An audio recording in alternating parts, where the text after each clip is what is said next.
Ben ritrovati gentili amici e amiche alla Visione all'Ascolto per quanto riguarda l'appuntamento con Mixed, il settimanale di approfondimento politico del Friuli Venezia Giulia con Enzo Cataruzzi che è già collegato con noi da Pasian di Prato. Ciao a Buongiorno Enzo, tutti. ben ritrovato. Ciao a tutti, Allora, sì. se permetti Enzo, prima di entrare direttamente nello specifico per quanto riguarda la nostra trasmissione, aprire una veloce parentesi su quello che è accaduto ieri sera a Udine sul dopo partita tra Udinese e Napoli. Premessa, c'è stata una riunione, 1500 poliziotti, forze dell'ordine, insomma sembrava quasi l'assedio di Fort Apache, secondo quello che era la disposizione della questura. Della prefettura. Succede questo, io ero presente allo stadio, ho fatto anche una diretta proprio alla fine della partita. Succede, morale della favola, che la polizia, quando c'è stata il triplice fischio finale da parte dell'arbitro, c'era questa, ma dove? Punto di domanda. Cioè si è lasciato tranquillamente invadere lo stadio da parte di numerosi supporters napoletani presenti non solo in curva, ma anche nei distinti e nella tribuna centrale, come niente fosse. Sono entrati in campo, hanno fatto razzia. Vabbè che noi abbiamo già visto Attila in tempi non sospetti, però senza che nessuno intervenisse. Non solo, li hanno lasciati andare tranquillamente fino sotto la curva nord a incitare proprio alla rivolta i tifosi dell'Udinese. Solo quando i tifosi dell'Udinese sono entrati in campo, allora si è visto la polizia a intervenire. Punto di domanda. Cosa è successo secondo te? Questione di organizzazione? Questione che si fa tanta pubblicità e poi alla fine non si interviene? Oppure come al solito rischiamo di creare anche che è andata bene, attenzione, è andata poi alla fine è andata bene, perché ieri sera abbiamo rischiato di rivedere, scusate il termine, ma un Eisel 2, tanto per essere chiari. Ma io penso questo, che queste occasioni sono un po' imprevedibili, no? Perché le forze dell'ordine hanno le forze che hanno molta, quindi confidano un po' anche nella responsabilità dei tifosi e delle tifoserie. Evidentemente, che cosa succede? Che quando tra gli ultras volano le parole d'ordine, poi è difficile, no? Le parole sono più forti del resto. Certo che una cosa balza agli occhi, quando a Udine non si possono fare concerti nel campo di calcio per non rovinare il campo di gioco. Mi pare che lì hanno stravolto un po' le regole, nel senso che il campo è stato rovinato, nel senso, qualcuno dice che hanno portato via delle zolle, non so, adesso non vorrei dire cose che non sono, ma comunque sia, non è stata una bella pagina, insomma, si dimostrasse Ti una posso volta dire, soltanto. se mi permetti Enzo, per integrazione a quello che giustamente stai dicendo tu, io ero presente in tribuna stampa, era una posizione dove si vedeva bene. C'è stato sicuramente un atto vandalico da parte dei tifosi napoletani, hanno distrutto praticamente la porta della curva sud, ma questo sì, una porta di calcio, insomma, non è quello il problema, si risolve in 4 e 4-8 perché sono smontabili, dunque non è che non si Sì, possa sì, giocare. sì. Effettivamente Però sembra il un campo atto è stato danneggiato, il campo è stato danneggiato. sì, è sempre un atto intimidatorio, brutto, insomma, no? Mm. E comunque sia, niente giustifica questo. Chissà se gli organi federali prenderanno qualche decisione. Chissà, punto Ho di i miei dubbi. domanda. Ma comunque sia. Bene, passiamo magari alla situazione politica, no? Che mi pare che comincia un po' a Certo. accendere anche qui qualche petardo, oserei dire qualcosa di più. Il comitato della Bassa mi pare che presenta una petizione contro l'acciaieria di San Giorgio in Nogaro, mi pare che sia stata un'assemblea con tante persone, dicono più di 500 a Villadora. Il paladino è già uscito, no? Quel Martinez che era paladino nel PD per quanto riguarda la questione sanitaria, parte in quarta anche su questo versante e mi pare che qui accoda come primario anche Cagnelutti, poi c'è Bosello della Lega, poi c'è ehm, Sergo dei 5 Stelle, e quindi qui diventa una cosa importante per quanto riguarda la regione. E se è vero quello che dichiara la Maria Rosa Girardello, che dice che c'è una delibera dove la regione avoca a sé come zona di interesse strategico una zona commissariamente, cioè, soggetta a commissariamento, quindi espropierebbe ai comuni la decisione finale. Ecco, questo diventa un certo. problema politico di non poco conto. Se poi vediamo che anche la Confcommercio di Lignano ha gli stessi dubbi, insomma l'area è vasta, l'area comincia ad allargarsi, i dubbi cominciano a venire avanti e una spiegazione al popolo, ai cittadini deve essere data. Ecco, questa è la prima spina di tante rose della giunta Fedriga. Certo, soprattutto va detto che anche all'interno della giunta comunale di San Giorgio di Nogaro ci sono delle crepe evidenti, no? Perché c'è stato un consiglio comunale molto infuocato nei giorni scorsi, dove il sindaco veramente è stato messo un po' alle spalle al muro, come si dice in gergo tecnico, da parte della sua stessa maggioranza. E qui naturalmente diventa un problema grosso, insomma, no? Che implica un po' la politica reale, così, la realtà delle cose, no? E quindi io penso che il Presidente avrà tutto l'interesse a scendere in campo, come si dice, e a spiegare in prima persona cosa è successo, perché non può lasciare. È vero che c'è l'assessore Bini che segue, è vero che ci sono molti autorevoli eletti nella bassa, non ultimo anche il vicepresidente della regione, ma poi anche altri assessori, anche Scocimaro all'ambiente, insomma, Lo ci stesso sono presidente anche del consiglio regionale. lo stesso presidente del Consiglio regionale, anzi, mi hai fatto bene a dirmelo, e quindi qui si pone, comincia, è qui il vulnus della politica regionale, cioè questa è la vera spina di inizio mandato, insomma. Io penso, anche perché ci sono interessi in ballo non da poco, insomma, no? Cioè la Confindustria doveva anche esprimersi, abbiamo dei grandi manager che hanno puntato molto sul progresso, sulla proposta di posti di lavoro, sulla formazione dell'azienda. Insomma, c'è un mondo, insomma, che viene avanti lì. È un Certo. mondo che dobbiamo anche vedere e io penso che noi monitoreremo molto bene la situazione perché è una situazione interessante. Io la paragonerei forse anche alla situazione che è tempo fa, se vi ricordate, quando c'è stato il famoso 30 anni fa, forse il cavalcavia di Udine, dove c'è stato un battaggio anche delle tv locali enorme, ma poi anche la questione della pedemontana, dove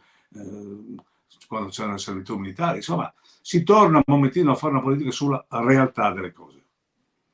Ecco, finalmente, come si dice, basta Facebook, adesso bisogna lavorare sul Adesso campo. bisogna lavorare, Chiaramente, esatto. ecco, chiaramente forse qualcuno si è accorto che e se c'è questa trasversalità politica, perché ricordiamo non è una battaglia portata avanti solo dai 5 Stelle o dal Partito Democratico, ma No, ci ma sono questa è una moltissimi battaglia esponenti del centrodestra, no, volevo dire, moltissimi esponenti del centrodestra che non sono d'accordo, esponenti del centrodestra locali, dunque della zona come hai detto tu, che non sono per nulla d'accordo su questa famoso laminatoio o acciaieria che dovrà sorgere in una zona molto particolare dell'Aossa Corno. L'abbiamo già detto più volte, l'hai ribadito anche tu, creare un'acciaieria in quella zona vorrebbe dire proprio chiudere definitivamente le trasmissioni per quanto riguarda il turismo e l'ambiente, i danni sarebbero irreparabili e poi qualcuno dice, però intanto rompete le scatole e togliamo posto di lavoro a 700-800 persone. D'accordo, ma siamo sicuri che tra 5 anni queste 800, 700, 700, 800 persone magari finiti in finanziamenti pubblici,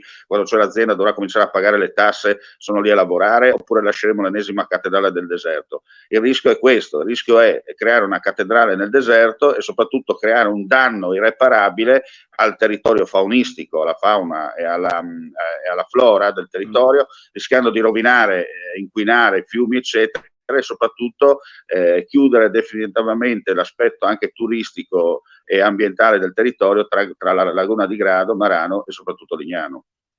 Ma io penso che questo non sarà solo un problema locale e regionale, sarà un problema anche nazionale. Prova ne sia perché noi abbiamo al governo rappresentanti, no, di calibro, no? Abbiamo un ministro, abbiamo sottosegretari all'ambiente, tra parentesi, e quindi io penso che sarà una grossa incontro, probabilmente anche pubblico, dove sindacati, Confindustria, politica daranno le soluzioni, anche perché è sempre stato così, no?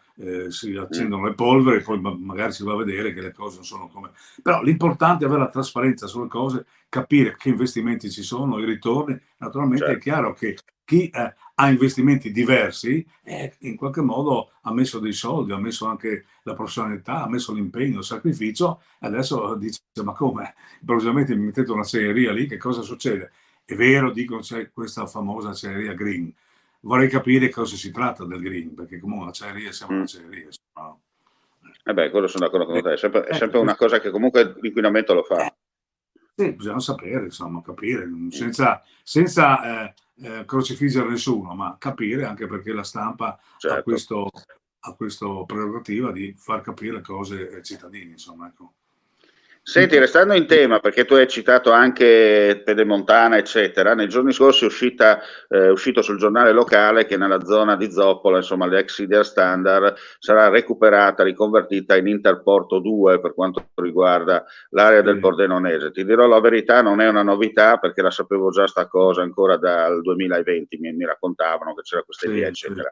E soprattutto è stata rilanciata per l'ennesima volta il discorso della Cimpello Sequals, con il raddoppio tra Sequals e Gemona, Pedemontana, no, una sorta di superstrada che diventerà a pagamento sulla falsariga di quella della Pedemontana Veneta. C'è sempre da capire perché da Cimpello a Sequals rimarrà su una corsia, mentre da Sequals a Gemona si vuole fare la doppia corsia con il pedaggio, con il rischio anche lì di deturpare tutta l'area ambientale della zona della Val Tagliamento centrale. No? E anche qui mi pare che la battaglia è iniziata prima della campagna elettorale sulla salvaguardia del fiume sacro Friuli, cioè al tagliamento, quindi anche qui un'altra politica reale, quindi cominceranno i comitati, ma io penso che più dei comitati dovranno appunto spiegare a maggioranza e opposizione le varie tesi, no? Cioè la partecipazione riparte così sulle questioni reali, quando ti toccano il taccuino, quando ti toccano la tua casa, in quel momento uno esce e vai a vedere perché, no? E forse non, come si dice in Friuli, non è mai un male che l'anti un bene, cioè in questo momento abbiamo già due temi, hai visto, no? Che al di là della festa che ci sarà sugli Alpini, perché poi quella passa 5-6 giorni, no? Ma anche qui mi pare che hanno dilazionato alcune performance, no? Per esempio quello delle bande, non si è capito il motivo, No, perché no, no, insomma, proprio ti confermo, proprio apriamo velocemente anche qui una parentesi perché è giusto dirlo, siamo proprio cronaca, presa diretta, no? Come direbbe qualcuno. Questa sì, cosa mi è arrivata tramite un responsabile delle fanfare in congedo, il quale mi ha chiamato e mi ha detto guarda Omar, non siamo arrabbiati di più, io ho fatto ieri un editoriale su Friuli TV, sono l'unico, va detto, sono l'unico che ha parlato di questa cosa perché sembra che toccare questi argomenti siano pericolosi, non si può, non si devono fare polemiche, no, non è questione di polemiche, bisogna far capire a queste persone perché non è che chi organizza de facto abbia avvisato coloro per dire no, guardate che non si suona, non ci saranno le fanfare, no, mi raccomando non suonate perché fate solo il 14 maggio la sfilata eccetera. Giustamente queste persone dicono perché i cori alpini possono cantare in chiesa o nelle cose, e le fanfare che è quello che aspetta la gente, che è il momento anche di divertimento, no? Quello che interessa anche alla gente. Poi comunque sono sempre alpini in congedo che hanno prestato servizio anche loro e durante magari il... aspettano No, questo nel momento. 96 appunto, nel 96 sì e nel 2023 non mi lasci neanche suonare, cioè non, fuori Udine sì, ma a Udine città non possiamo per motivi che non sono stati chiariti. Allora io ieri ho fatto un editoriale, sta girando, ti dirò la verità, la notizia sta girando, soprattutto tramite Twitter, sta creando veramente delle polemiche, come si dice in questi casi, ma polemiche costruttive, non distruttive, e ci aspettiamo che qualcuno che organizza questo evento sappia dare una risposta. Motivi di ordine pubblico, non c'era spazio, non si può, addirittura nemmeno la possibilità di mettere una corona dall'oro in ricordo all'interno di Prampero, perché non si sa il motivo, qui forse sarà l'esercito o qualcosa che non si sono capiti. Io a questa persona che conosco bene, ho l'email, dunque non è che sto dicendo cose inventate, Sì, ho detto sì, sì. probabilmente manca qualcuno, probabilmente in questo momento manca una persona che avrebbe di certo risolto il problema, senza fare nomi e cognomi, ma si dice che chi capisci, che orecchie per intendere intenda. Probabilmente una persona che purtroppo non c'è più avrebbe risolto in 5 secondi questo problema qua. Non so se sei d'accordo con Sì, me su questo finale. possiamo anche dirlo, ricordarlo, Si Enzo chiamava Enzo Cainero. Cainero. Ecco, Un probabilmente se grande c'era Enzo personaggio che ha Cainero lasciato questo un problema... vuoto, Mm. sì, che ha lasciato un vuoto dappertutto ed era un paladino non solo degli alpini, ma insomma dell'intero Friuli. Cioè, abbiamo visto che per supplire la sua mancanza ci sono riunioni su riunioni, simposi, cioè più gente perché insomma aveva una marcia in più, quindi più, insomma, questo, ma io penso che lo risolveranno. Invece volevo dire che la donata di Alpini favorirà un po' anche la luna di miele nuova tra la nuova amministrazione comunale di Udine e il mondo che gira attorno, quindi commercio, turismo, insomma, pare che Udine abbia voltato pagina senza nessun problema. Questo è quello che si sente in giro, insomma, no? Al di là della battaglia elettorale che è caduta, eccetera, non c'è nessun rimpianto, come si dice, nessun dolore, si va avanti e questo favorisce un po' anche l'entrata della nuova giunta, che comunque sia, al momento io ho visto solo che hanno chiesto di mettere nuovi cestini, nuove cose, eccetera, quindi ci saranno anche dei progetti in fieri, insomma, perché questi sono i progetti della vecchia giunta, no? Della vecchia maggioranza, ora posizione. Adesso vediamo quello che viene avanti, ma questo, voglio dire, favorisce la luna di miele. E io vedo con piacere anche perché il vice sindaco molto Alessandro Venanzi si sta stagliando come un leader che in qualche modo va lui nelle riunioni, insomma il sindaco al momento non ha ancora calato l'asso, come si dice. Non so cosa ne pensi tu, ma io vedo questo. Sì, ma almeno quello che è la sensazione, concordo con te, che Udine sia cambiata al momento l'aria, come si dice, in positivo, indifferentemente da come uno la pensi a livello politico. Forse serviva una scossa per cercare, insomma, di dargli un po' capire se la città è dormiente, ecco, dare una scossa forte per cercare di capire se è una città dormiente o se è una città del fare.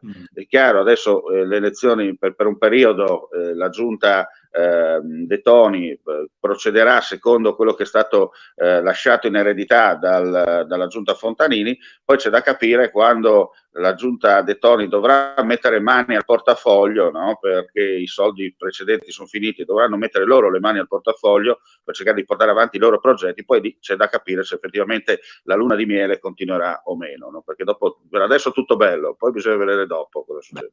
Si sa, insomma, quando uno entra in carica di solito sono quei 2-3 mesi che in qualche modo deve vedere gli uffici, deve vedere, cioè diamo i benefici alimentari. Io penso che in autunno vedremo le prime indicazioni generali, certo, politiche e strategiche proprio di questa nuova giunta, insomma, ecco, che penso che farà bene perché insomma mi pare che il De Toni almeno ha questa nomea di grande realizzatore, più che realizzatore, di progettista, e quindi vedremo la giunta come andrà, anche perché non abbiamo visto ancora, è chiaro che è troppo presto, ma non ci sono dichiarazioni programmatiche, dichiarazioni di un certo tipo, c'è solo questo vogliamoci bene, e quindi lascia ben sperare. Ecco. Senti, non per essere cattivo, ma secondo te queste dichiarazioni non programmatiche sono uscite perché forse non si aspettavano di vincere?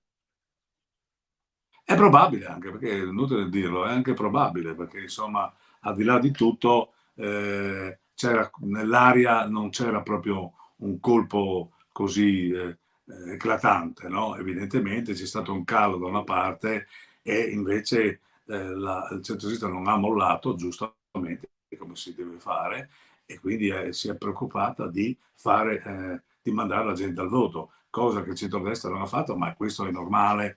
Nelle politiche, il centrodestra di solito agisce così, quindi o vince al primo turno o al secondo turno è molto difficile. Poi quando non si è sicuri insomma del candidato, da tutti contro, no? La legge elettorale è questa, e io non sono d'accordo con chi dice ma cambiamo la legge elettorale. Ogni legge elettorale non può essere fatta ad uso consumo di una certa linea, di una certa idea. Poi parliamoci chiaramente per vincere. Certo, certo. No, ma volevo dire, Enzo, volevo dire questo, che parliamoci chiaro, se poi hai un cavallo che zoppica e tu non sei convinto di cavalcarlo, i risultati poi si vedono. No? Beh, allora io devo dire non dovevano candidare nella prima tornata Fontanini. E poi sai meglio di me come funziona nel gioco. Non so fino a che punto è stato sostenuto da tutta la maggioranza, si vedrà più avanti.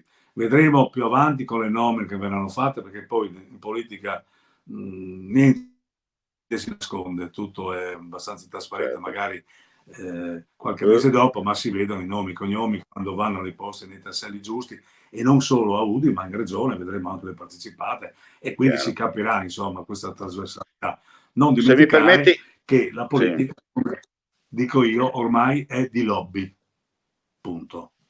Che non sono quelle che si usano per coprire i magazzini in Furlan, tanto per essere Esatto, chiari. non sono Ma lobby, infatti, non lobby. ecco, sono lobby, che sono tutta un'altra roba. Esatto. Per concludere, volevo dire, usando un gergo calcistico, qualcuno del centrodestra, durante la campagna elettorale di Udine, ha calato la famosa ragnatela di Lidl, dove praticamente ha fatto intendere una cosa, ma l'intesa era tutta un'altra. Sì. Ma lasciamo stare, ormai gabbata la festa, gabbato lo Vabbè, santo, come dice acqua passata non qualcuno. macina più, si dice. Sì, quella roba lì, come dicono dalle mie parti. Bene, Enzo, io ti ringrazio per questo appuntamento, ringrazio tutti coloro che ci hanno assistiti in visione e in ascolto. Termina qui l'appuntamento con Scusa, Mixed. se Sì, posso? Se prego. posso ricordare che stasera alle 18 a Presidente Prato, presso la sede della Proloco, sotto l'egida dell'Ausa dell'Università della Libertà di Presidente Prato, presenterò l'ultimo libro di Tony Capozzo, presente l'autore Tony Capozzo, per cui chi vorrà venire Bene. in accetto e lo aspetto. Bene, grazie a Enzo Cataruzzi, grazie a voi per la visione e l'ascolto, come detto. Termina Mixed, noi ritorneremo regolarmente venerdì prossimo con un'altra puntata e soprattutto capire se ci saranno novità da qui a 7 giorni per quanto riguarda l'agone politico in atto. Mandi e alla prossima. Mandi.